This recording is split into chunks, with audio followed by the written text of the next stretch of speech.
Oh ho, this turn starts with a message from Bogarus. Ah yes, at that time something happened. Let me think. Think. Ah yes.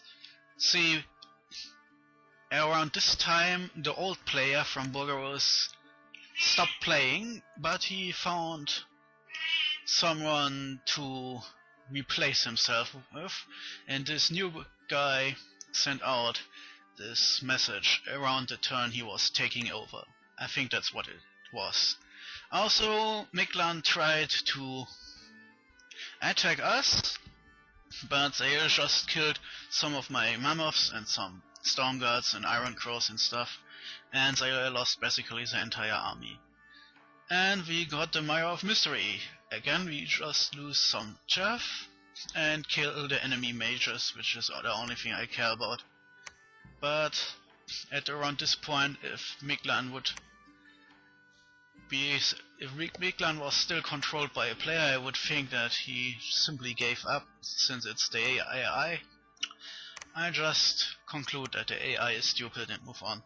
And Bogarus is preparing for the final march on the capital, but now that Mictlan has weakened itself a little bit, I'm combining forces to lay siege to the capital before Bogarus can move into range. Luckily, by now I have scouted a bit to the west, and now there are actually several more provinces to take. So I'm kind of hoping... Ja, Süße, ich lass dich gleich raus. My cat wants out. Hopefully I can be done with this soon. I just have these 2-3 short turns to speak, and then I can move on with my life for another week. Anyway, I have tons of armies here, but sadly I didn't script most of them simply because that's so much work. I hate it. Now I'm thinking of, should I move my... fuck it, no. He can still stay here researching and casting super spells if I need to. Also, I still find it really funny that since so many of my mages have air paths, simply by searching everywhere I got a rather high air income, and my death income is quite low actually for a death nation. Of course my treasury looks a bit misleading since I'm using death gems already, like by casting Cits. Cits are giant flying monsters you can only get by combining death and air magic, forging skull staffs and all that shit. Takes a lot of death gems, so even though my death income isn't that low, it's still eating through my stash of death gems pretty damn fast. While I have no use for air gems so far, so I have 300 of them simply by not doing anything with them. Stuff like that happens. I would have really liked to trade them away, but it's a bit too late for this now. The earlier the game is, the more likely players are willing to trade, but by gem trades, well, if it's nearing the end game like this playthrough does, then this match, then you get the added trouble of people don't wanting to help the enemies too much.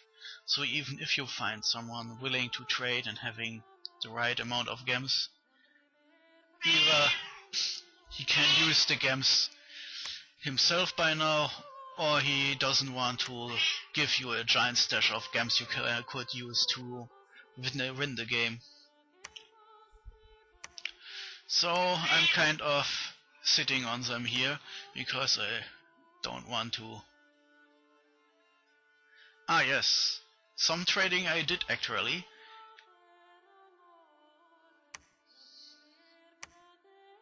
I paid Pangea to forge some skull staffs for me.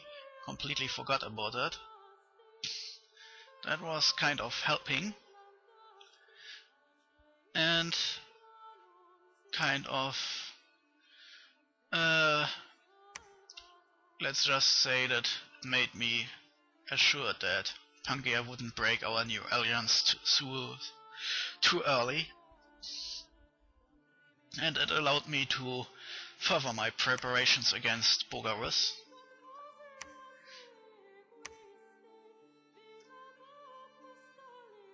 And here I'm writing a little message from Kaelum to Bogarus.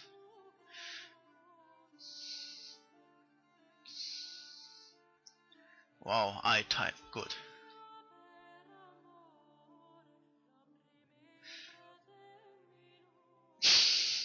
It's kind of funny how I mess up typing this a little bit.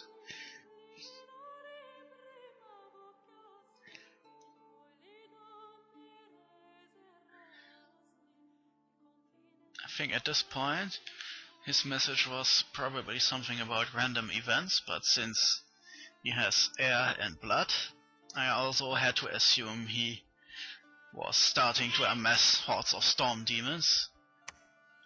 So I joked about it, hoping to